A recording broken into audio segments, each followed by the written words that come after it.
Welcome to the BMX Commentator Podcast with your host, BMX World Cup and World Championship commentator, Rich Eames. You'll hear casual yet in-depth stories from BMX athletes and coaches, industry leaders, and all manner of BMX-connected people as we dive deep behind the scenes into what makes BMX racing the best sport on two wheels. Grab a spicy snack and your favorite beverage and get ready to listen in as the gate drops on yet another killer BMX conversation.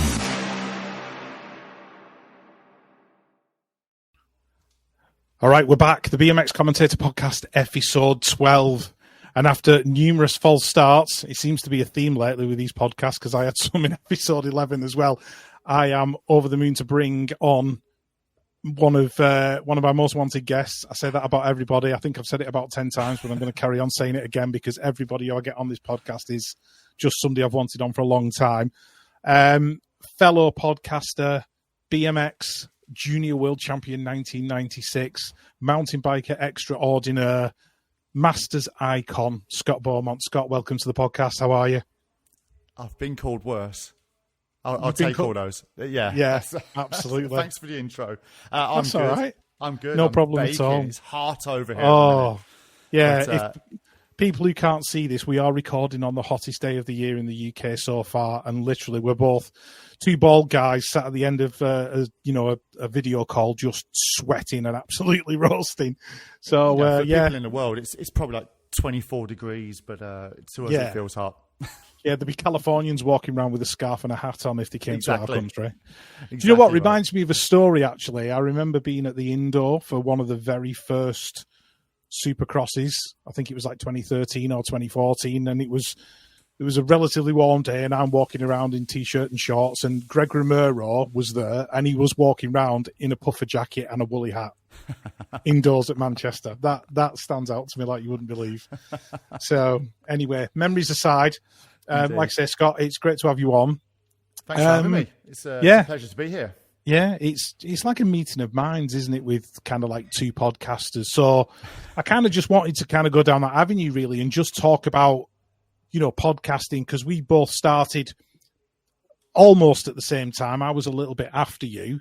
So I wanted to see what you'd learned from running a podcast, what tips you might have for other people, that kind of stuff. So give us the background. How did the 96 podcast come about?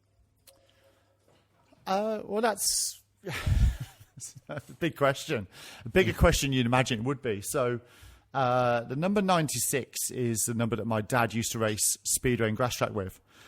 So he was a professional motorcycle speedway rider on the ovals, for those people around the world who don't know what speedway is. And so he always ran with number 96. And so that's why I now use 96 on my race jerseys. Everyone sees 96 on the back of my jerseys. And so I've just carried that number on. And my podcast, during COVID, we all had a lot of time to think about life and things and stuff, and painting the garden fence and everything else we did in COVID. And my black book of contacts is like yours, quite big, and we've got plenty of people to talk to. I'm lucky that I know a lot of people in other sports as well, so motorcycling especially.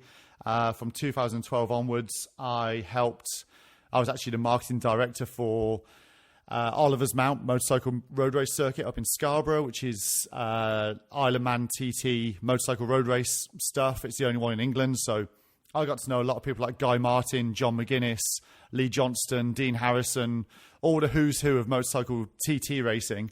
I was just about to say there's a lot of clanging sounds then as them names. Yeah, but it was just part of those guys are just like Kai White. They're just like Beth Shriver.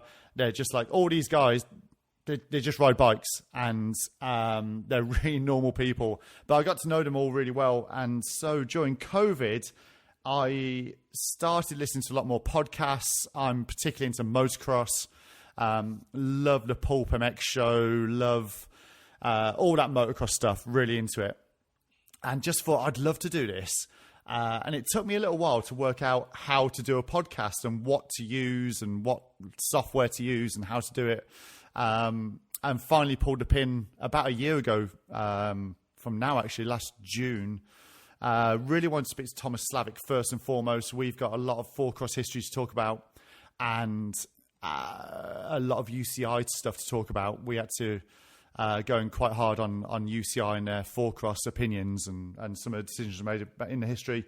So really wanted to talk to Thomas Slavic about that, wanted to record it. And so the 96 podcast was born because it was going to be across BMX, mountain bike, motorcycling, speedway, grass track, and anything else in between. Mark McCann's lined up for my podcast soon, who's been a long-term friend of mine, who is now like an influencer. He does like Lamborghini jumps and all sorts of stuff. So I wanted to make it just generic and across the board, so people could come on and talk about anything they wanted to talk about. The 96 podcast isn't tied to any particular sport, although I must admit in the last 6 months it's gone heavily down the BMX road.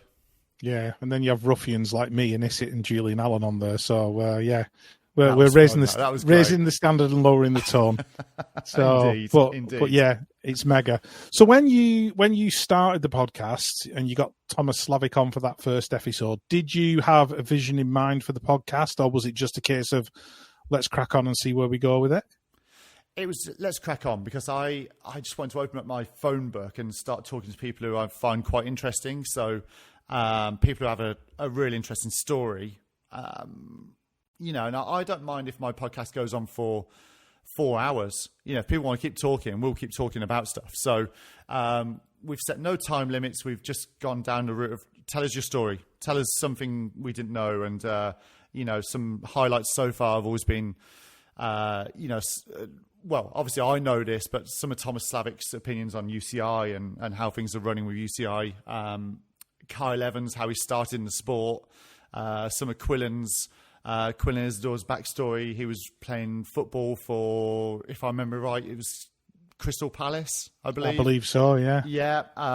Talking to Sarah Jane Nichols about playing hockey for England and all sorts of these backstories that are going on that no one really knows about. It's just fascinating to hear what makes these people tick, how they got to where they are, and what the future plans are. So, started with Thomas and just started talking from there and carried on talking. Yeah. I think we all kind of just start with just let's see where we go with it, because I had a BMX podcast back in 2008. I started really early on, but never really did anything with it, and just knocked it on the head. It's still out there on iTunes somewhere, but it was in the days where it was notoriously difficult to start a podcast and get guests and that kind of stuff. I didn't have access to the people that I've got access to now. So yeah, it was a little bit more difficult, but I think if I'd have carried it on, I'd have probably been about 1,000 episodes deep by now. Absolutely. But yeah, it's kind of led me round. I went round in a bit of a circle, and I'd had like a random thought about it, doing it again, and I've discussed it with a friend of mine who lives in the US, and he's like, you really need to do it. You really need to do it. And definitely. I don't know how long it took you to get started, but I went on YouTube, watched one video from a company called Think Media, who told me what microphone to buy, what software to use, which is the software that we're using today to record this. And I was up and running in less than 3 days. I had the equipment within a week, and it was just right, let's go. So how long did it take you to get up and running? Mine was a bit different. I went round in circles and carried on going round in circles down the rabbit hole. So what I couldn't find out was the hosting platform was what threw me the most. So I was looking at, you can spend $20 a month and you can have all this stuff and you can have all these features and things going on, or you can use Spotify and it's free. And I for the life of me, I was like, well, why is that free? And the others you have to pay for. And I just couldn't get my head straight. No one could give me the answer to why. And then I did a course. I literally went down. I signed up to a course because I was like, I need to know. I just need to know the facts. As long as I've got facts, I'm good with everything. And as soon as I had the facts in front of me, it was just like, oh, we can get more demographics and more detail on your listener if you pay for it. And I'm like, I don't care. I just want to talk to people and put it on what in this case would be like the YouTube of a podcast. So yeah, I use Spotify and upload it there, and dead simple. It couldn't be any easier. But finding that information out was actually quite tricky. Yeah. Yeah, I use Spotify as well. I've been a Spotify premium subscriber for quite a while. They're not even paying us for an advert for this. It's ridiculous. So apps available. Yeah. I started just using Spotify. I had a Spotify premium account, just got signed up, recorded the first episode as soon as I could, the one with Dave Hall from B73, and just whacked it up there and got on with it. And normally I'm like you, I will spend ages researching, looking at stuff. And this one I decided, right, I'm doing it, so let's get it done pretty quickly. And, 70 quid on a microphone, some free software, and, my Spotify account, and away we go. It's all good. Absolutely. Yeah, and that's it. And sometimes you just got to dive in. And that's what happened with me is, I recorded that one with Thomas, and even though it's one of my best interviews, the sound quality is awful on it. I mean, it's terrible, beyond terrible. And it's because I recorded it in GarageBand, which has like 1 million settings for bands and for musicians. And then tried to take the echoes off it and all this kind of stuff. And I was getting so lost. And I was like, what I need is just to press a button, record, and stop it. And then just upload it, and that's it. And then bought the Rode microphones. Rode has an app. You just press record, and away you go. And that's as easy as it's become for me. So it's what I needed to find. So off we go. Yeah, I think one of the things I would say to anybody who's starting a podcast, because I actually felt guilty when I was on your podcast last, when we were doing the Olympic stuff, because I was out working, I was sat in the car on a side street talking to you down my phone, and I'm thinking, this audio is going to be bloody awful. It's going to be terrible. And I think the best thing I did when I started the podcast was to buy a halfway decent microphone. Yeah, same. I use Rode microphones, and they're great, obviously. But you know what? I kind of don't care. Like, I kind of like you in the car. It's the content for me that's key, not the quality of the sound.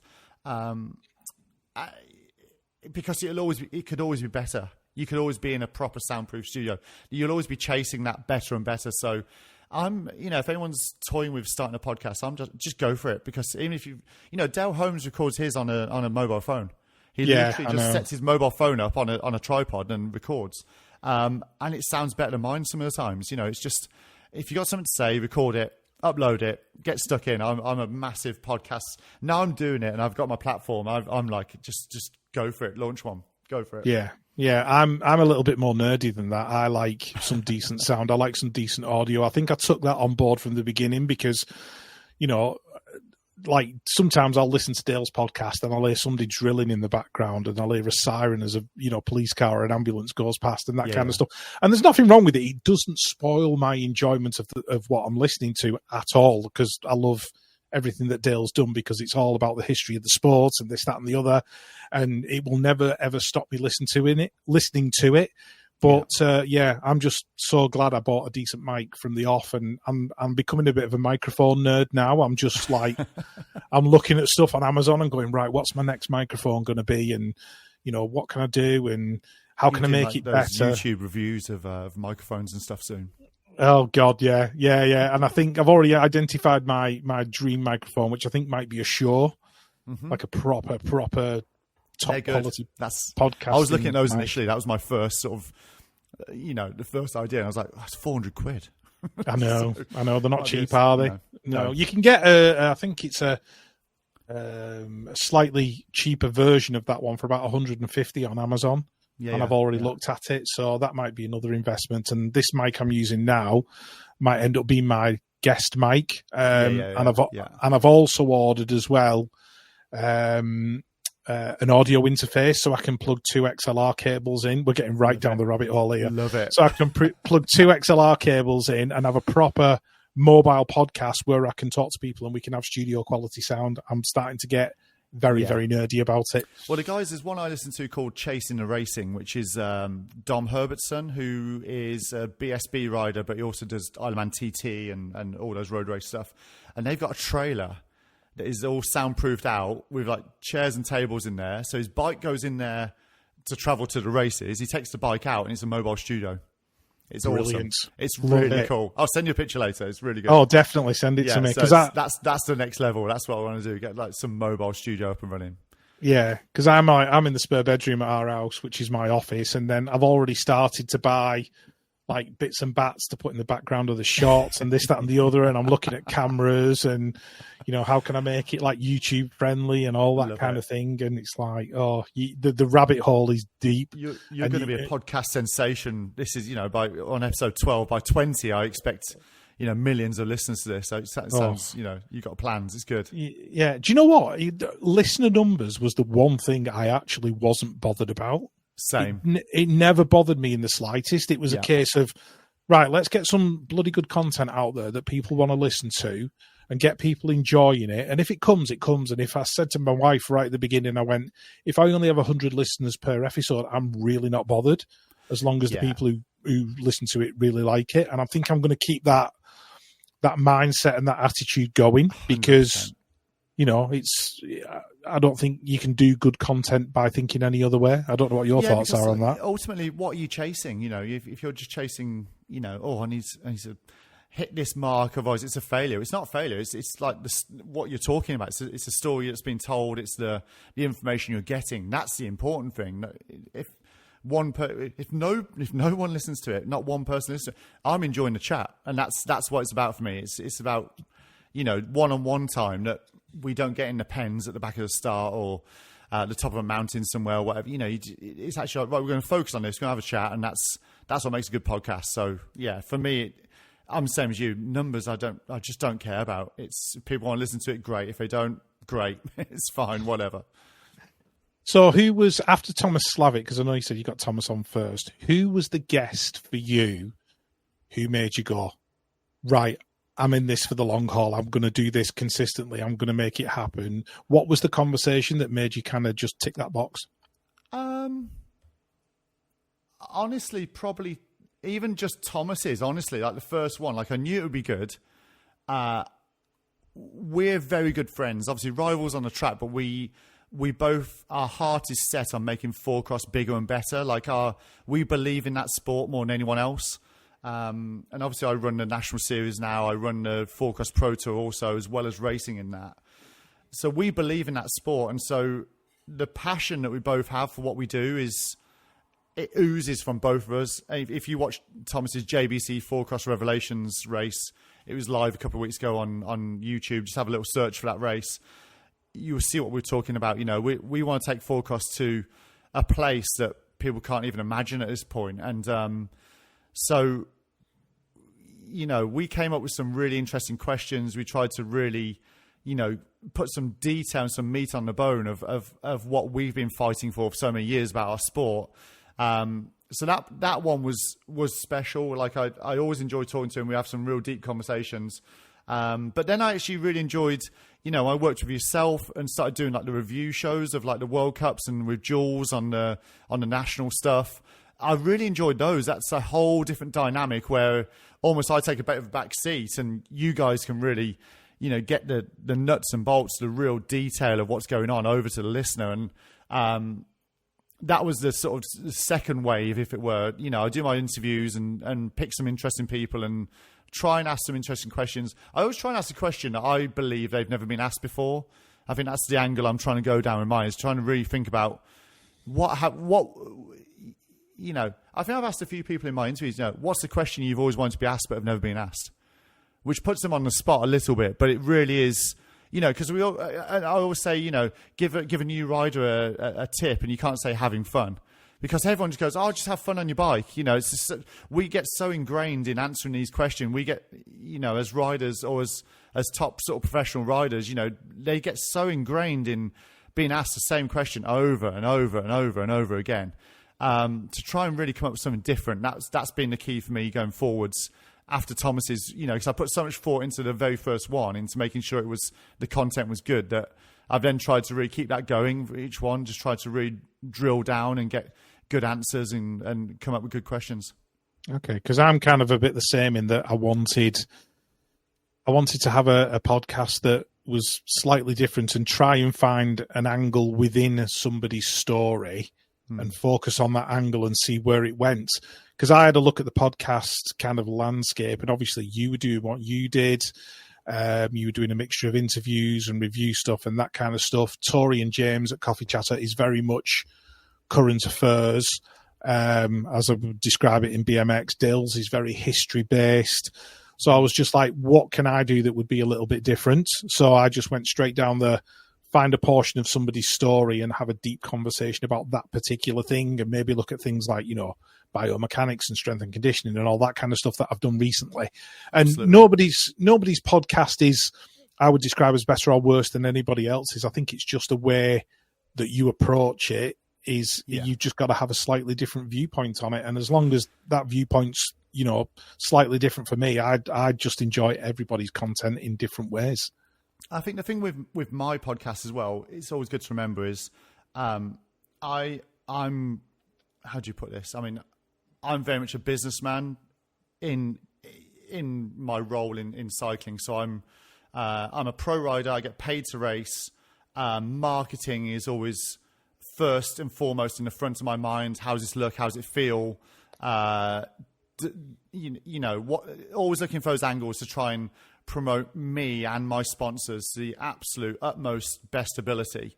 And the podcast, again, going back to one of your earlier questions, the podcast came along as a real option to actually expand some of my sponsorship into different avenues. So many people talk about, being sponsored, and it's about your social media presence and that kind of thing. And I actually completely disagree with that nowadays. I think my opinion in the last 2 years has completely changed on how marketing and sponsorship works, especially in BMX, but also in mountain biking. It used to be about how many Instagram followers do you have, how many likes do you get, have you got the blue tick, what's your reach, what's your demographics, and it was all about this kind of these numbers that really meant nothing. Did it sell you more product? No one ever drilled down into did that work. And I remember doing a study with USN once upon a time when USN were my title sponsor. And they had Ryan Terry on their books. And Ryan Terry is an athlete with, a bodybuilder. He's got like 2 million followers. He's a real mega star in the fitness world. And they launched a new product, and they put that product out on his socials. And the feedback was really interesting because it was the first time I linked the social graph, how many likes, how many shares, how many reach, all that stuff, all the reach and everything, to what was happening next door in the sales room. And the sales didn't move one bit. So he launched his product, it's all over his socials, and the needle didn't move. And from that moment, the penny dropped to me. That's when it was like, okay, sponsorship is what some marketing people in these offices will tell you is important. I'm going to take this down a different avenue, and I'm going to, I think being the face and the voice of sponsorship, being at the events, talking to people, representing the brands, pushing it forwards is half of the battle. I think racing is well, it's not even half, say 30% of the battle. Racing, winning, being clean, being representing sponsors extremely well, being professional, that's 30%. But now I believe that being in people's ears, if people listen to what you're saying on a podcast, if people actually take note of what you're talking about, and you have impact that way, that has much more value to a sponsor or to an athlete in terms of promoting their brands than looking at photos on Instagram, scrolling past and clicking like and keep on scrolling. I don't think that has any impact on you as a brand or you as what you're trying to portray to people. I think those days are just passing by so quickly now. Now, I think if you can actually interact with people on platforms like podcasts, then I think that has much more value to sponsorship and moving forward as professional athletes. Yeah, because I was reading, actually, it's funny you should say that. I was reading an article the other day about a particular influencer who had 2.6 million followers over various different platforms, which I'm assuming will be Instagram, Facebook, TikTok, all that kind of stuff. Mm-hmm. And she launched a clothing line off the back of it and didn't sell enough shirts on launch day to cover a minimum order. So there you go. Feels like a penny drop moment coming here. Yeah. And a lot of these influencers paid for their followers initially. They had like massive investments and chuck money at having the numbers. But that just doesn't. If it means coming from Instagram, clicking like, and then actually going to a link and clicking through and doing something about it, it just falls flat. It falls down so hard. Yeah. And it has its place. It's lovely. It's all fluffy. It's great. But I just found the podcast to be a way of me not just promoting my own personal sponsors, but promoting the races that I'm helping to organise, or promoting just good things that are happening, good products, good things, good people. And it just seemed like the best way of doing that. So yeah, that was another reason for me to start the podcast. Yeah, I think carrying on down that avenue, Scott, I think the person who kind of mixes those two worlds in really, really well at the minute, especially within BMX, is Barry Nobles. I knew you were going to say Barry, yeah. Yeah, he has the social following. He's over 100,000 subscribers on YouTube. He's all over Instagram.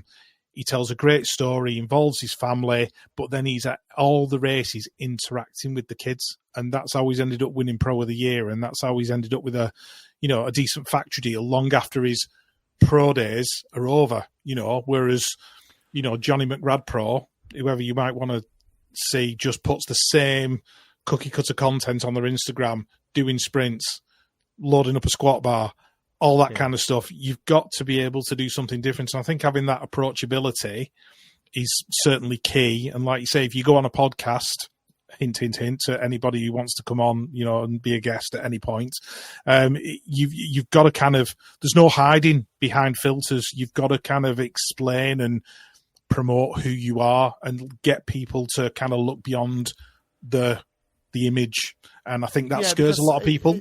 It's that iceberg moment, isn't it? It's what you see above the surface, what's below. And today is a great example of a day in the life of what I've done. People ask me about sponsorship and how have I been able to do this for so many years, and how am I still a pro rider now? And the quick obvious answer is I'm UCI world ranked number 1 in 4-cross. I'm the world number 1 in elite in 4-cross, still at the very sharpest end of 4-cross. I'm national champion. I'm winning races. That's cool. That's enough to do it in mountain biking. But then, like today, for example, I've been to the gym first thing. There's nothing on my Instagram or stories or anything about that, because it just doesn't matter. After that, I've done a corporate talk to an engineering company based in Surrey today, who have paid me to go on to a Teams meeting with 100 people on there and inspire them ahead of Cycle to Work Day on Thursday this week. So that's been my next bit. Then I've gone off to Telford track and done some gates this afternoon. Now I'm back here. It's 5 to 6 at night, and I'm doing a podcast with you. And that's anyone who thinks it's like an easy ride. You just ride bikes for a living. It's simple. Yeah, absolutely. Those things are fun. I've been to a gym. I've been doing gates. That's great. But it has been, I'm on hour 10 now of my day of doing stuff that helps me move forward as an athlete and helps to promote mountain biking, helps to promote BMXs. In the background here from earlier, I mean, I can actually swizzle my TV around, but that's my bike from earlier as I was doing a talk about Cycle to Work Day earlier, so that's in my kitchen now because I've been talking about it to corporate people, to 100 people who, as it turns out, one of the people listening to that talk I gave earlier, his son races in the South. He's done regional racing for last year. He works for his company. They make bridges over motorways in the UK. That's who I've been talking to. And one of them, all of a sudden, is lit up like this is the best talk ever. And Barry Nobles, and I wouldn't compare myself to Barry Nobles, but people like us who are looking at the angle and trying to push not just ourselves, but if a sport gets bigger, if we appeal to some people, everything moves forward, and that's how I've been able to do this for so long. And also now how I'm trying to look at different things like podcasts to keep moving forwards. Yeah, rising tide lifts all boats, shall we say. Correct. I think that is the phrase. So yeah, can we dig in a bit deeper on that corporate talk? How did that come about? I'm not actually sure how it came about. So the CEO of this company was at Goodwood Festival of Speed a couple of weeks ago. They were watching the dirt jump stuff. They knew they had some cycle to work activities planned for this week. It's Cycle to Work Day on Thursday this week. And they wanted a professional cyclist to give a talk about their career, about their history, and then also give some tips to make people riding to work experience better on their bike. So saddle height, tire pressures, whatever. An hour-long talk. And they approached me and they said, someone at the dirt jumping at Goodwood has said, we don't do that, but we know someone who would be really good at doing that. And they gave my name, and they Googled me, emailed me, got the gig, got paid. And and promoted to 100 people, BMX, mountain biking. My story from when I was 4 years old, starting out racing for Birmingham Wheels and racing European Championships at 7 years old, all the way up to racing the Snow Bike World Championships this year in Châtel, being UCI #1 now, having a podcast, racing BMX, racing mountain bikes, all the stuff. And this is the point, isn't it? You know, like tomorrow I drive to Czech Republic, where I've got to go on Czech TV on Thursday when we get there to promote the Forecross Pro Tour this weekend. And my diary is just stacked with not just training, but training, promotional, anything, activity that, you know, I just want to leave my sports, plural, you know, BMX and mountain bikes, but Forecross, BMX, it's all got such a strong place in my heart, but I want to leave them in a better place than when I found them. Obviously that journey has taken now me over 40 years of doing that, but I work tirelessly every day just to make sure that the sport is left in a better place. Nice. I like that. I like that a lot. Some people, say that they love BMX, they love mountain biking, but I love it. I mean, I'm all in. Like, I'm literally all in. Our life, mine, Holly, Astrid, our lives now revolve around. Not only am I racing BMX, I've been fortunate enough to win the Masters National Series this year, which I'm stoked about. It's my first national #1 in 30 years, which, how weird does that sound? That's the most bonkers phrase ever, but that goes back to when I was full-time BMX, so I've got the #1 plate. But we, as a family, we're also now running the British Forecross Series. It's a 10-round series, so I organise and run that. I'm not allowed to race in it because I'm organising it. I'm doing the podcast. I'm racing Forecross Pro Tour. I'll be at Forecross National Champs. So we're spinning all these plates, but it's because literally I love what I do. I love the sport. It needs to be better. It needs to be bigger. Everything from the tracks. We need more tracks. We need better tracks. We need more indoor stuff. We need elites paid massive amounts of money. They need to be rock stars.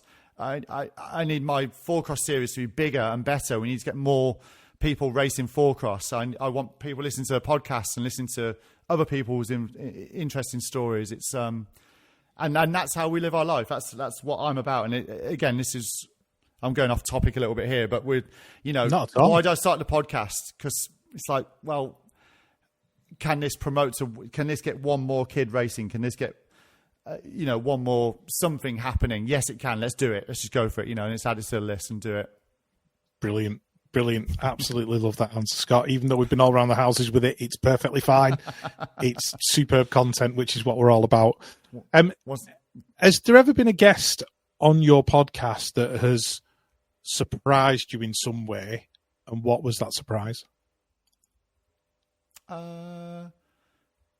Yeah, probably like the Kyle Evans story of how he started BMX, how he found a BMX track, which was on the back of a motorbike of his dad with the police chasing them, and they shot down a side sort of road and hid from the police, and then saw a BMX track and then started BMX. I thought that was quite a cool story. I like it. Yeah, I was probably at Midlands that Wednesday night or whatever it was. You probably were. I was probably there doing gates when he rocks up. And bizarrely enough, here's another story for you. I actually met Kyle for the first time a long time before he started riding BMX. So I'll quickly dive into the story. I won't let it run for too long. But Kyle's childhood best friend used to live 4 doors away from me in Wigan. And I was still racing at that point, and his little mate Danny, who lived 4 doors up, was racing schoolboy motocross, as was Kyle at that time. And Danny used to come down to my house, knock on the front door. Can I borrow a pump? Can I borrow some tools? Can I borrow this? Can I borrow that? And he would knock on my door about twice a week. And then one day he knocked on our front door and asked to borrow a pump, I think it was. And he had another scruffy little urchin stood right next to him. And that scruffy little urchin was Kyle Evans. He was about 9. Yes, it was. Yeah. Yeah, absolutely. And we didn't figure it out until later on. So yeah, Carl was literally a little whippersnapper the first time I met him. So some other guests. I really enjoyed talking to Kai recently. That episode just went live last week on my podcast. That was really interesting. You catch Kai on different days. He's got plenty to say or not much to say, and he really opened up and gave us some great insight on, how his fitness is going into Olympics this year and where he's at with his injuries and stuff. And that was just fascinating. Barry Noble was at World Champs. We found a room and we, had a good sort of hour and a half chat. That was fascinating as well. I think me and Barry are really, really quite similar people, like how we go about our promotion stuff. He's really gone down the YouTube channel route. I haven't done that particularly. I have a YouTube, but I don't care for it much. But yeah, we're generally how we try and push things out to more people. That's exactly, we're on the same sort of. So that was really interesting. Sarah J. Nichols had some things that I didn't know about her, like I say. And it's always a fascinating talk to Dale Holmes. I mean, I could talk to Dale for days and days. And what I'd love to do at some point, I'd love to go to California. I want to get Paul Roberts on with Dale Holmes, because I think, I'm definitely come with some questions for those two that they've probably never been asked before, and try and get them to delve deep into, because obviously their memories are just unbelievable for BMX, and try and fill in some blanks that I can't remember when I was a kid. Try and get them on and answer some questions. Yeah, absolutely. And I think as well, I don't know if you kind of have the same opinion of me, because I've done the majority of my podcasts online at the moment. Obviously, we're recording online because we're not together, but the one where I've done it in person, when I sat down with John Lee, I just thought that was just such just way better in terms of the conversation. I mean, I love my online stuff, and I think we're having a good conversation now, but I think if you sat in the same room with somebody and you're looking at them in the eye, and you've got all those social cues, the body language, everything else, if you can have a one-to-one conversation with somebody in person, I just think you'll get even better content than we're getting already. Yeah, and I've been lucky because I've been in person with Thomas Slavic, with Tracy Mosley, Simon Payton. The Alan Milway one I did was really interesting, because he's a coach to G. Atherton and Charlie Hatton, all the world championship downhillers. That was fascinating. But again, like you say, you get to see in their eyes, you really get some detail. And but yeah, the only one recently I haven't done in person would be Kai White, and it turned out to be a great interview anyway. But I totally agree. Like, being in person it's wonderful. It's a great experience, and you really feel like you're unpicking some.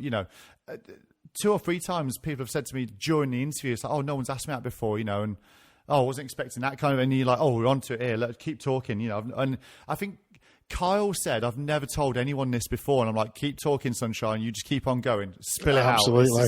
This is great, And it's not about how many likes or numbers. It's just like, I want to hear this. This is great. If we're counselling here, then let's hear it. Let's keep on talking. Love it.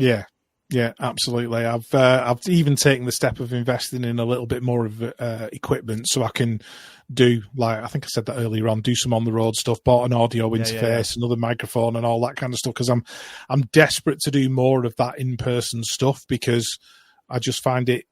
I think it's just better. Well, you get addicted to it, don't you? It's great. And I'm like I say, I drive to Czech Republic tomorrow, and I'm with Thomas again on Friday. And I think we're lined up to do another one talking about all his urban downhill stuff that he does on Red Bull. I'm sure you've seen it down the streets. Yeah. And so I want to talk to him about that. Like, how does that feel? Like, what makes do you consider, like, it's not just injury there, it's like really serious injury stuff, what goes for you? How do you focus? How do you get your mind in the right place? So I'm looking forward to that. Hopefully we'll do that this week and have a bit of a catch up with Thomas. He'll be the second time guest on my show, but I think we'll have a sound quality better now, and I've got plenty more stuff to ask him, so it'll be good.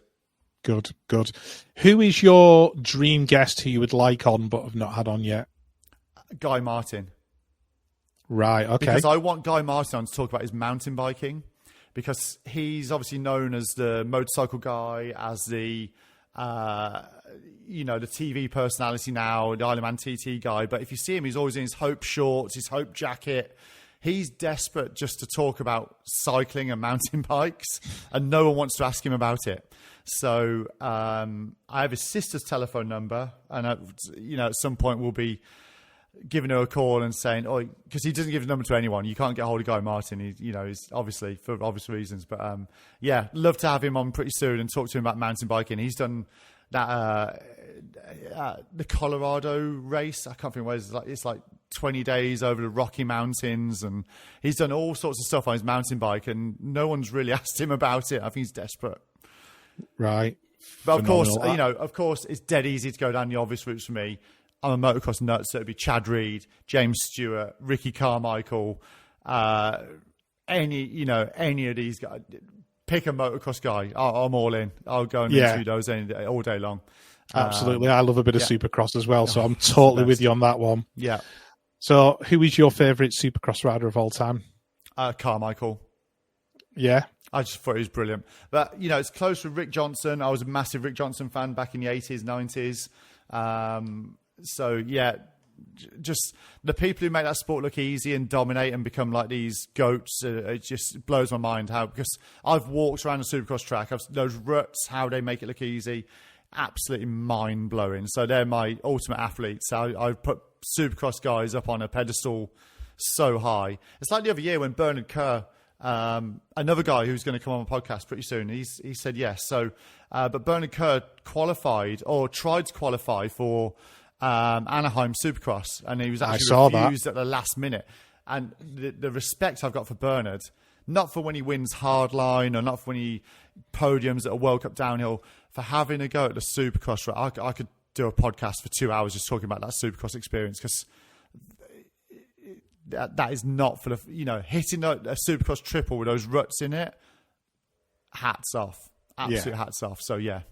Absolutely. I was always a fan of basically any motocross or Supercross racer with like a BMX background or a BMX connection. Sure. So McGrath and McGrath, Marvin Muscan, because he's friends with Joris Dode, and that's it. Cole Seeley. Was it Cole Seeley? It was, wasn't it? He used to ride as well. I wonder if Muskin will be at the Olympics this year at BMX on Friday. I don't know. I don't know, because he's test riding. He's test riding for KTM, I believe. He is, yeah. Yeah, I met him very briefly at the Worlds in France. Yeah, he's tight with Dode, and Christian Craig's friends with Connor Fields, and so if there's a BMX connection there at Supercross, I always root for those guys. I always want to see them do well. It's pretty cool now, because at World Cup downhill, we've got Randy Lawrence, his son Ryder Lawrence is doing downhill for Intense. So Randy Lawrence is at all the World Cups. So I was at Val di Sole a few weeks ago, and he annoyingly he said, "I said, do you want to come? Let's have a quick chat. I want to talk about motocross and McGrath and being McGrath's mechanic and all that." And he's like, "Yes, yeah, no problem." But he said, "Yes, no problem." I was literally 10 miles down the road on my way home. He was like, he just didn't check his phone much and whatever. So, but that's pretty cool. Like Randy Lawrence, obviously, he's got loads of connections in Supercross and stuff. And yeah, it's pretty cool. Yeah, I'm sure you can make that one happen at some point. I'd love to be in the room when that happened. Well, we'll get you in. That would be amazing if you need a guest presenter or anything. But yeah, that would be absolutely awesome. But I think with these podcasts, again, it's what we said at the start. These are just normal people.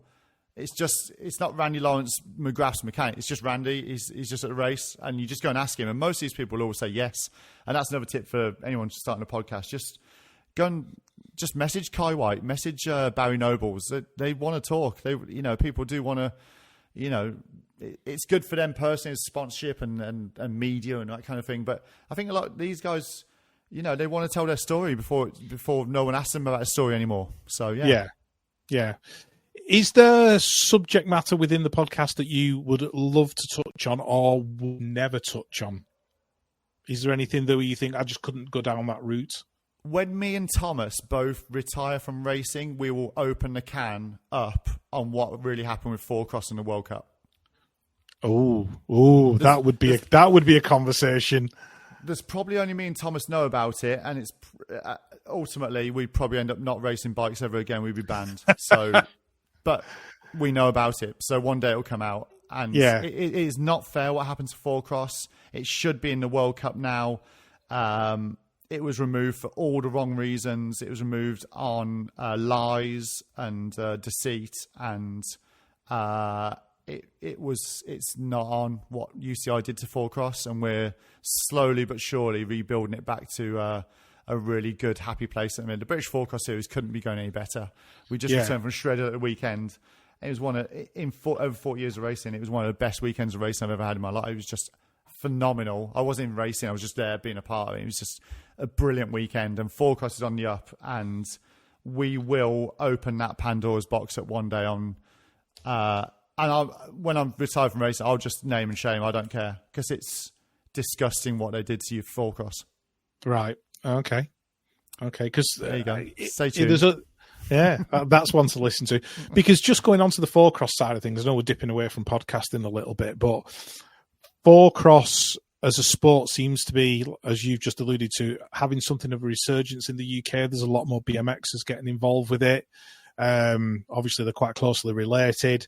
I'm sure if I put my lad on a four-cross bike, he would absolutely love it as well. But we've neither got the time nor the energy, I think, at the minute with everything that's going on in BMX. So, but yeah, like the four-cross side, I think would be absolutely awesome. What would you like to see happen in four-cross over the next, let's say, 2 to 5 years? Nationally, I need to see regional events, club structure built, some local Wednesday night racing going on at four-cross tracks. That starts with them needing start gates, which we're working on at the minute, that all tracks will have a start gate so they can run local races, create a local team, and then dip into national. At the minute, the entry point for four-cross is British Four-Cross Series. So it's very daunting, very intimidating, and the reality is anything but. The reality is it's very accessible.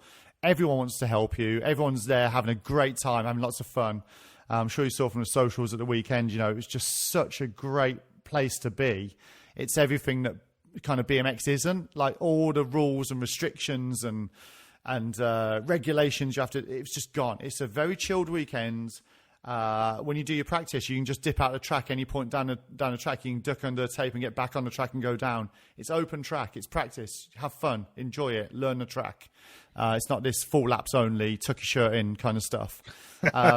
And that's what people are loving about it, is the fact it has that essence, in terms of the Pro Tour, I would like to, first of all, in the very short term, see it enter Crankworks. I think that's a real possibility going forwards. That Bas van Steenbergen came to JBC a couple of weeks ago, and he said it was just blew his mind how good four-cross was.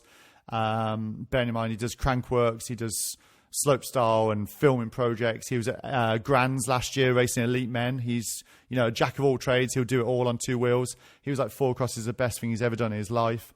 At the weekend, I had people at British Four-Cross saying that their kids now want to finish BMX and just do four-cross. They enjoy it that much. So we know how good the sport is. It's really good fun. One of my main sponsors has referred to it as, this is actually really bicycle motocross. This is bicycles doing motocross on a motocross track. It's got that much more of that essence about it, whereas BMX now is more like supercross, really funky. We're more like outdoor motocross, and I think that's a real good way to look at it. I want to see four-cross. I think four-cross will be seen by someone at Warner Brothers Discovery. And I think when someone at Warner Brothers Discovery looks at the sport, sees what it can bring to the table, then I think we'll be on TV. And I think in the next 5 years that happens, and then it opens up a whole new world of where the sport goes. Because up until now, the restriction from UCI on TV, right, on how it can be seen on TV, has completely hampered the whole sport. And as soon as the shackles are released, because UCI aren't directly controlling the World Cup now, it's more from Discovery. Now I think is the option for them to see it, because FIS has ski cross, it has border cross, it has dual slalom, it has downhill, supergiant, it has cross-country skiing, it has the ski flying with the ski jump stuff.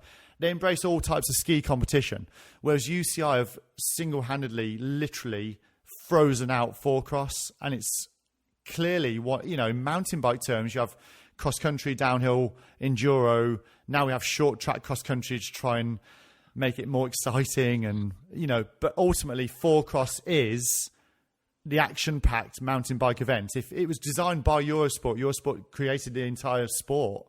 So we know it's TV friendly. It's very simple for a TV audience to follow. The top two go through each round. It's knockout all the way, same as BMX. Knockout, knockout, knockout, eventual winner crowned.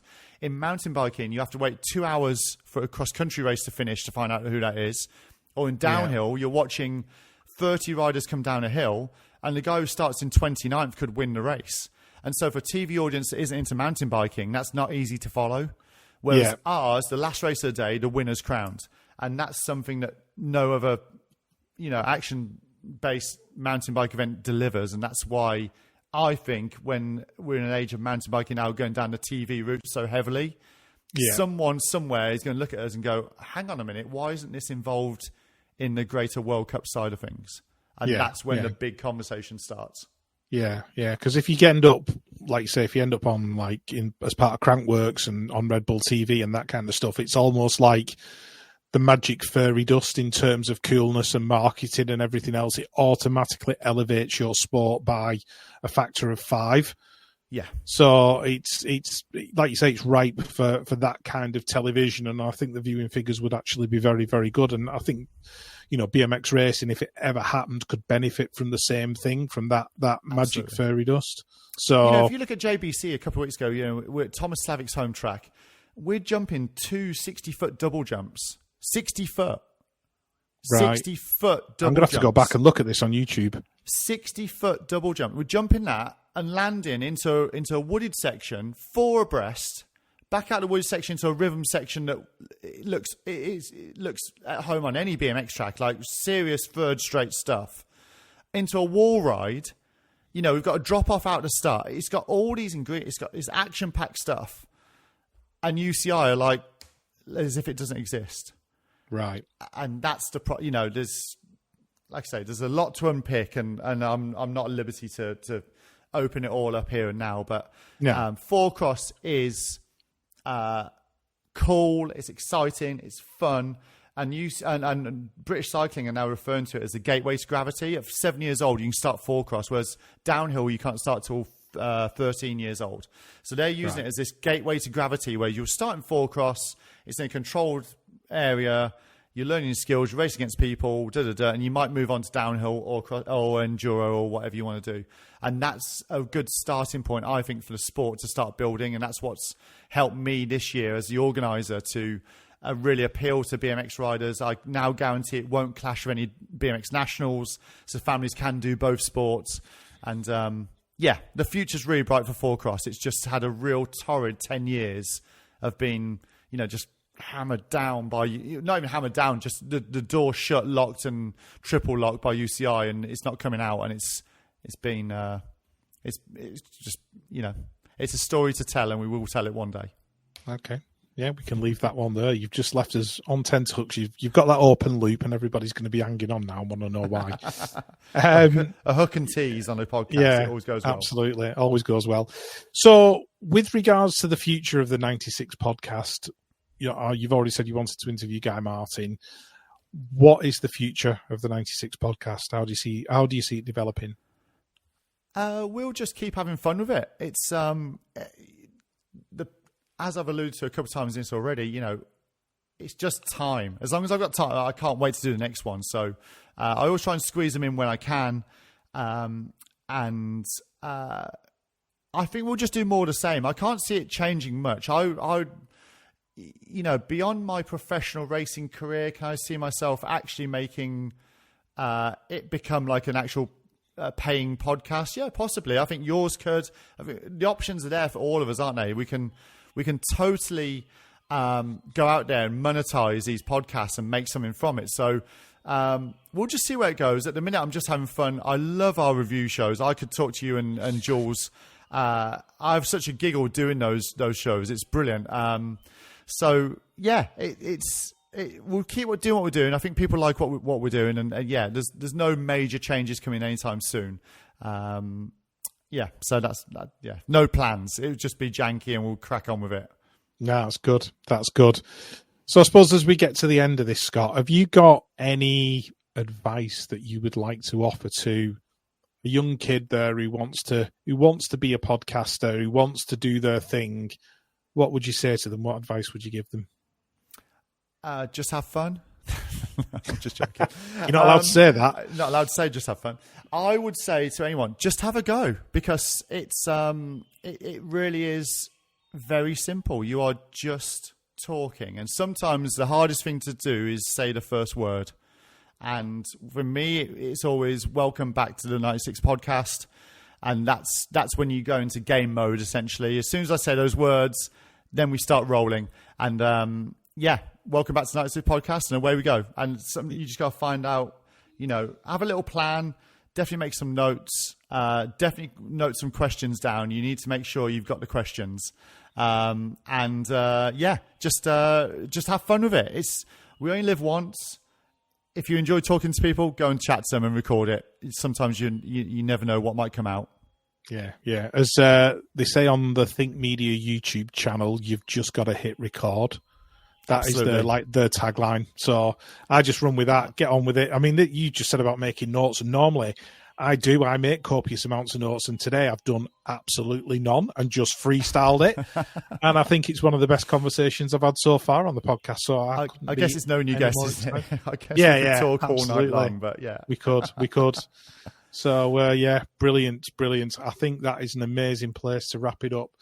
Scott Beaumont, businessman, rider, icon, and many other descriptions that he's too shy to. Rich, easy. Just Scott who rides a bike. Scott who rides a bike. Scott who rides a bike and can certainly talk, and that's about, if I can remember that'll be fine. Yeah, that's awesome. Thanks, mate. Really appreciate you coming on the podcast. I'll let you get back to the family and enjoy your evening. Give us a listen. Make sure you like and subscribe. 96 Podcast. If you want to see me, it's at Beaumont Racing. And come have a go at Four Cross. I'll see you at a BMX race. Life's too short. It's on two wheels. Just get involved. Have some fun. Go and talk to some people. Record it. Make a podcast. There's all my advice. Have fun. Brilliant. Right. Thanks, Scott. I'll see you soon at another race. Take care. Cheers, Rich. Thanks, mate. Bye-bye. Thanks for listening to the BMX Commentator Podcast, the raddest thing to come out of Wigan since Pools Pies and the A49. Don't forget to hit the follow button wherever you get your podcasts, and be sure to share this episode on your social media channels. To get in touch with the show, drop an Instagram DM to @BMX Commentator. Now, get your ass out to the BMX track and get racing. We'll see you for another show very soon.